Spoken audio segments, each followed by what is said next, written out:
Alors, bonjour et bienvenue à ce webinaire de l'association Spiritualité au travail et management. Si nous sommes réunis aujourd'hui, c'est parce que piloter nos organisations devient à la fois essentiel et de plus en plus complexe.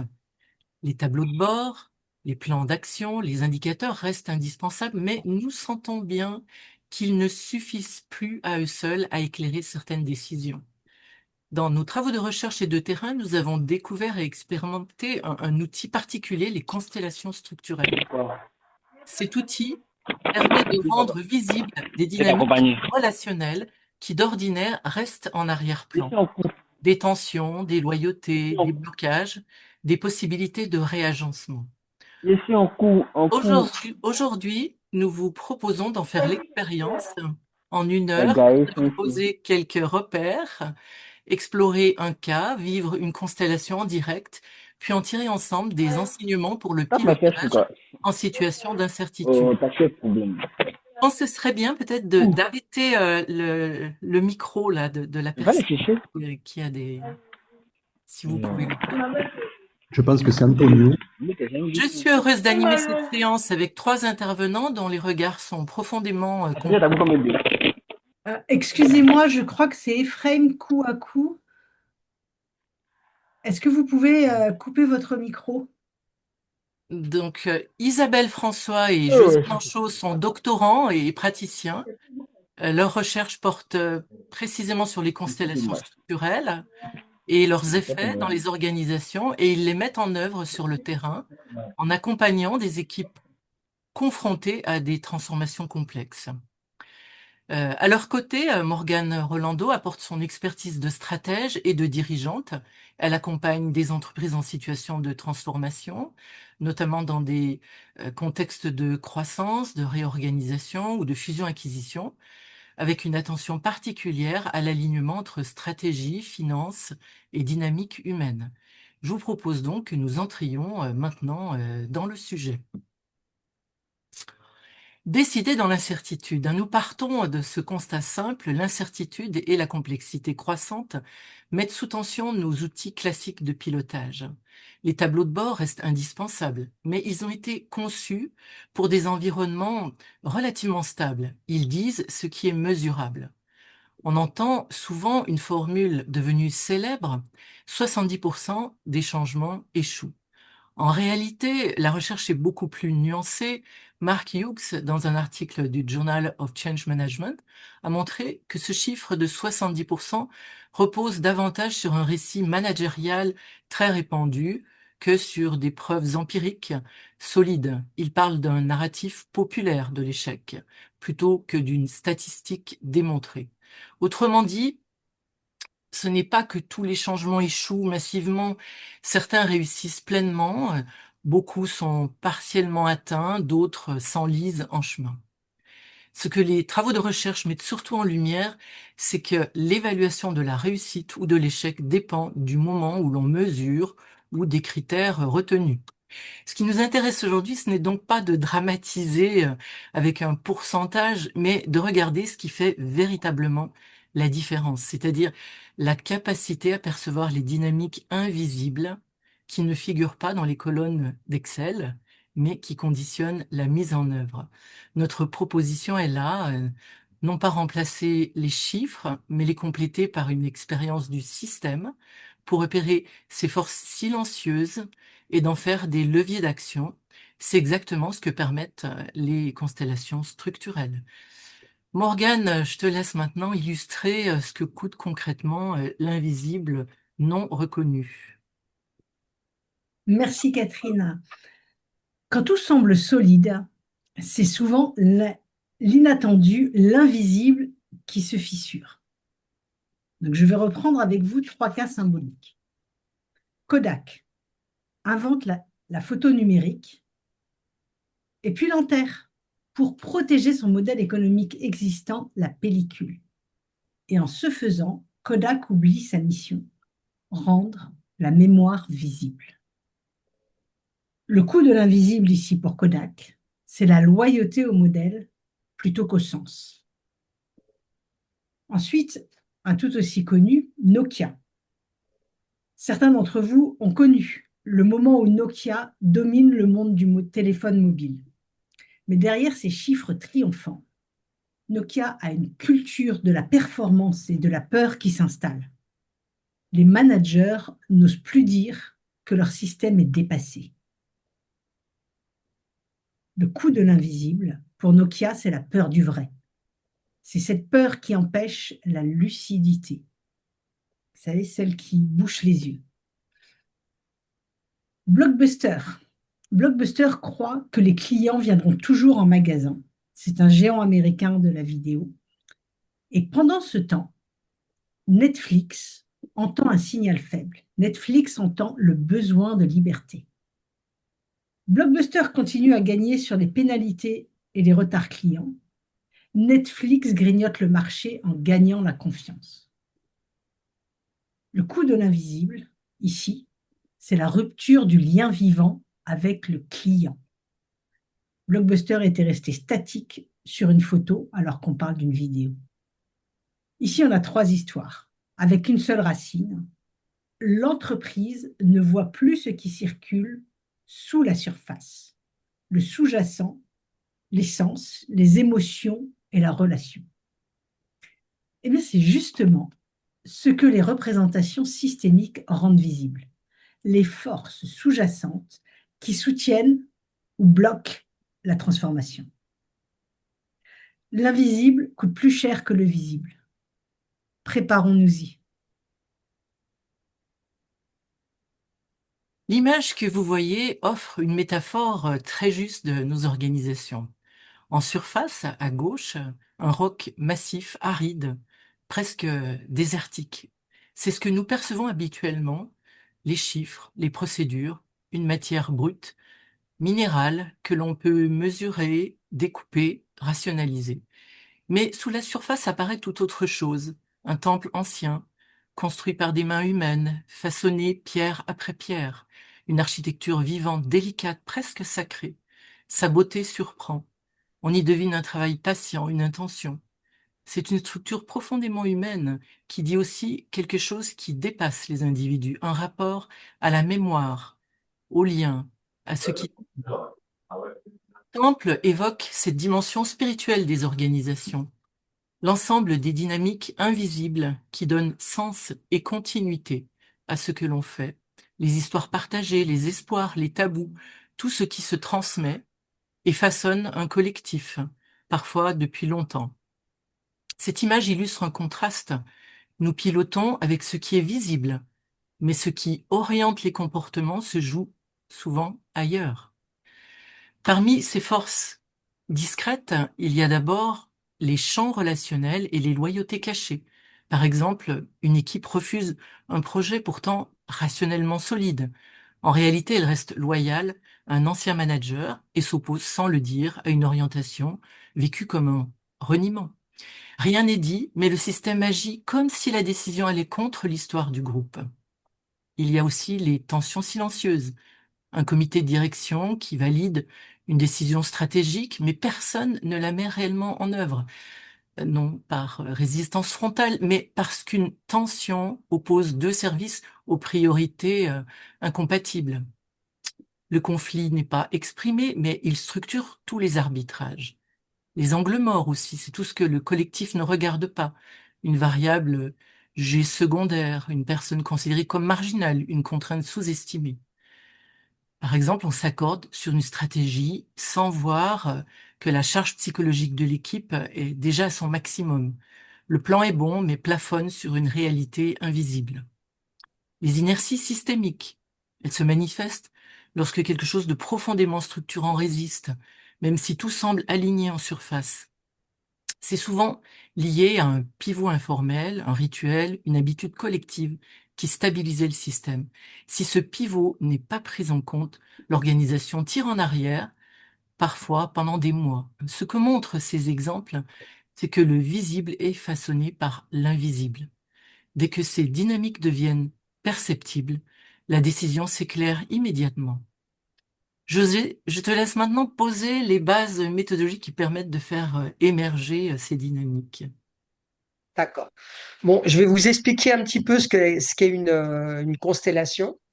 Donc, une constellation structurelle est une méthodologie de modélisation systémique conçue pour nous aider à réduire la complexité sans la simplifier. Dans les organisations, les problèmes ne sont jamais isolés. Ce sont des situations où plusieurs acteurs, plusieurs contraintes et plusieurs attentes interagissent en même temps. Donc, la constellation permet de rendre cette complexité visible, tangible et partageable, en créant une représentation spatiale du système tel qu'il est vécu par le client. Dans cette visualisation, chaque élément du système, les personnes, les rôles, les objectifs, mais parfois aussi des notions plus abstraites comme la vision, la pression, la confiance, sont positionnés selon les ressentis de distance, d'orientation et d'intensité. Ce placement est essentiel. Il permet d'externaliser la carte interne du client, c'est-à-dire la manière dont il perçoit la situation, consciemment ou non. Une constellation n'est pas un outil intellectuel ou conceptuel, c'est une expérience phénoménologique.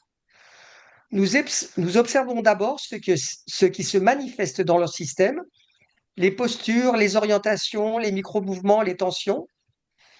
Puis nous avançons un seul mouvement à la fois, ce qui permet de tester l'impact de chaque ajustement sur l'ensemble.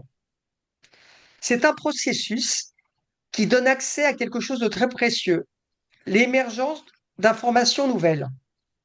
Souvent, un simple déplacement de quelques centimètres peut faire apparaître une relation qui n'était pas visible auparavant ou relever une tension qui n'avait pas été exprimée. Chaque micro-ajustement devient alors une donnée stratégique car il permet de comprendre ce qui maintient le système bloqué et ce qui pourrait le remettre en mouvement. Finalement, une constellation fonctionne comme un système d'information vivant. Elle nous aide à voir clairement ce qui jusque-là restait enfoui dans la complexité de la situation et à identifier les leviers d'action les plus justes et les plus utiles. Tu peux passer au suivant slide si tu veux, merci. Donc, les fondements théoriques systémiques et de la phénoménologie. Pour comprendre la logique d'une constellation, il est essentiel de comprendre trois grandes théories: la théorie des systèmes, la phénoménologie et la théorie de la complexité. Avant tout, une constellation n'est pas une technique isolée, c'est un processus. Et ça, c'est important de le comprendre. Un processus d'exploration, de modélisation et d'ajustement progressif du système. Il permet au système de se montrer, de se transformer au fur et à mesure que l'on avance. Première théorie, la théorie des systèmes. Une organisation n'est pas une collection d'individus ou de fonctions, mais un réseau d'interactions vivantes. Ce sont les relations, les liens, les flux d'informations et les attentes mutuelles qui créent les dynamiques. Dans une constellation, nous ne cherchons donc pas à analyser les éléments isolés, mais à observer comment les éléments se comportent ensemble, comment ils répondent, se soutiennent ou se bloquent. C'est en ajustant ces relations, ces interactions, que le système peut trouver un mouvement plus fonctionnel. La deuxième grande théorie, c'est la phénoménologie. Elle nous invite à décrire ce qu'on peut percevoir, ce que le système nous montre, avant de tenter une interprétation. Cela signifie que nous portons attention aux phénomènes simples, les orientations, les distances, les postures, les mouvements, les silences, les regards. Ces données, perspectives, peuvent sembler minimalistes, mais elles sont en réalité très riches. Elles révèlent des tensions, des déséquilibres, des attentes, des non-dits, des loyautés invisibles. Ces perceptions deviennent une source d'information stratégique. Et la troisième grande théorie est la théorie de la complexité. Dans les systèmes humains, un très petit changement peut provoquer une transformation majeure. C'est ce qu'on appelle l'émergence. Lorsque nous modifions légèrement une interaction dans une constellation, tout le système peut se réorganiser. Une information nouvelle apparaît. Et les constellations permettent justement de rendre ce phénomène visible et de travailler avec lui. Donc, nous modélisons le système tel qu'il apparaît à travers la demande du client. Donc, on ne prétend pas représenter une vérité objective, mais une réalité vécue, formulée et portée par la personne qui demande la séance. Une constellation, on pourrait penser quand on la voit, c'est quelque chose de spontané et presque intuitif. Mais justement, c'est une méthodologie très rigoureuse, construite sur des protocoles précis et des perceptions très strictes. Première règle, on avance un seul mouvement à la fois. Donc chaque mouvement est une expérimentation. On regarde l'effet de cet ajustement et comment réagit le système.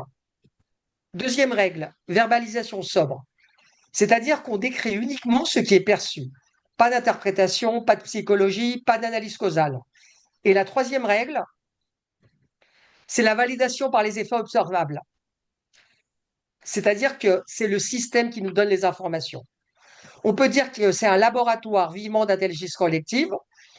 Et en fait, une constellation, la méthodologie a toujours 5 phases. Un entretien, une visualisation spatiale, des micro-mouvements, l'émergence de nouvel équilibre et une clôture où on a des pistes d'action concrètes. Et derrière, on a toujours 3 principes systémiques qui sont le principe d'appartenance, le principe d'ordre ou de hiérarchie fonctionnelle et le principe d'équilibre entre donner et recevoir. C'est des principes que l'on observe dans tous les systèmes humains. Et lorsqu'ils sont restaurés, le système retrouve naturellement sa cohérence. Voilà. Et on peut passer au prochain slide. Morgane, mets ton micro, Morgane. Oui. Moi, je vais vous parler d'un cas réel d'accompagnement. Donc, c'est l'histoire de 2 associés qui souhaitent acquérir un organisme de formation. Ils veulent un organisme existant pour ne pas avoir à tout démarrer de zéro. Ils ont un projet ambitieux, créer une école pour apprendre à utiliser l'intelligence artificielle au quotidien, adaptée au métier. Leur objectif est de reprendre une école en état de liquidation. Donc, quand ils viennent me voir, ils ont déjà passé du temps sur 2 cibles, sans succès. Donc, même s'ils espèrent acheter moins cher en liquidation, les due diligence peuvent prendre du temps. Donc, ce contexte est typique d'une phase de transformation, un cash limité, un timing serré et une forte pression pour trouver la bonne cible. Nous posons la constellation. Donc, je représente les 2 associés, Camille, multi-entrepreneur et spécialiste de la tech, et Jérôme, commercial de la tech. Leur projet, ce qu'ils ont envie de faire, est la cible idéale, avec une représentation entre les divers éléments. Donc, entre Jérôme et Camille, comment se passe la relation, comment se passe la relation au projet et comment le projet est lié à la cible. Et nous posons ensuite 3 questions. Où se situe la puissance du projet? Comment trouver la cible? Et qu'est-ce qui bloque réellement? Au fil de la séance, donc on suit ce que nous a dit José tout à l'heure, on les bouge en fonction des émotions, en fonction des ressentis. Nous voyons 3 nouveaux acteurs qui apparaissent naturellement. Nous avons l'émergence d'un marché en construction, donc difficile de prévoir puisqu'il n'existe pas encore, il est en train de se construire et ils en font partie. 2, l'appui d'un partenaire qui est déjà en lien avec eux. Et surtout, on voit le persona, le client final. Et c'est là que la bascule s'opère. Ils réalisent que la priorité n'est pas la cible, l'école à acheter, mais leur priorité est bien la valeur qu'ils apportent au client final. Comment ils réussissent, en formant les employés, à améliorer la valeur du client avec l'intelligence artificielle. Et c'est ce changement de regard qui repositionne tout. Leur stratégie, c'est clair. Ils décident de faire exister leur projet, de commencer à faire exister le projet, même s'ils n'ont pas encore la cible, en créant des programmes de formation tout de suite, tout en continuant la recherche d'une école à reprendre. L'école sera l'écrin de leur projet Biway et non pas le projet en lui-même. Et le partenaire qui avait été identifié, c'est en fait un organisme de formation existant qui peut leur permettre de passer par ces certificats pour donner leur première formation et commencer à avancer. Donc Camille et Jérôme créent leur société en appui de leurs partenaires et se mettent en quête d'une école, non pas qui a les formations dont ils rêvent, mais de celle qui a le persona client dont ils ont besoin dans leur projet et où ils pourront implémenter leur programme petit à petit. Donc, ça leur a donné une direction claire et cohérente, en phase avec leur vision, leurs actions et surtout les besoins du marché. Merci. Et voilà, les deux petits schémas sont là pour vous montrer comment on a commencé et ensuite comment ça a évolué avec les différents acteurs qui interviennent en cours de chemin. Ce que l'on fait dans la constellation, c'est vraiment se mettre à l'écoute de l'existence que l'on voit et aussi de ce qu'on n'a pas encore anticipé. Et surtout de ce qu'on n'a pas encore anticipé. Merci Catherine. Isabelle. Alors, effectivement, nous avons des cas d'usage inspirants dans la pratique des constellations structurelles. Le premier que vous pouvez retrouver, c'est quel micro-mouvement réduit la tension entre cache et satisfaction client dans le cadre d'arbitrage stratégique. Donc, au moment de la constellation, donc toutes les parties, tous les éléments se mettent en place, comme José et Morgane vous l'ont très justement présenté. Et donc, la trésorerie va se retrouver très proche de la direction, éloignée du client. Le client est tourné vers l'option B, donc qui est plutôt une construction externe et isolé et semble isolé. Et puis, lors de la constellation, il est demandé à un élément, c'est-à-dire de rapprocher la trésorerie du client. Quels sont les résultats de la constellation? Eh bien, le décideur retrouve une vision plus claire. Deuxièmement, il y a une troisième vague, c'est-à-dire que c'est ni A, un développement interne, ni B, une construction externe, mais c'est une hybridation plus réaliste entre A et B. Et puis, on a aussi la tension cash versus valeur qui se transforme en dialogue fécond. Donc ici, l'enseignement que nous pouvons avoir de cette constellation, c'est qu'elle rend visible la dynamique du dilemme. Deuxième cas, clarification des rôles dans le cadre d'un multiprojet. Donc la question est la suivante, c'est où placer la priorité pour fluidifier la collaboration et éviter l'épuisement. Donc au moment de la constellation, donc les éléments se mettent en place, les projets sont sur un même plan sans hiérarchie, les équipes paraissent isolées des chefs de projet, et puis le temps, les priorités est très loin de la direction, et la direction, elle est vraiment très effacée.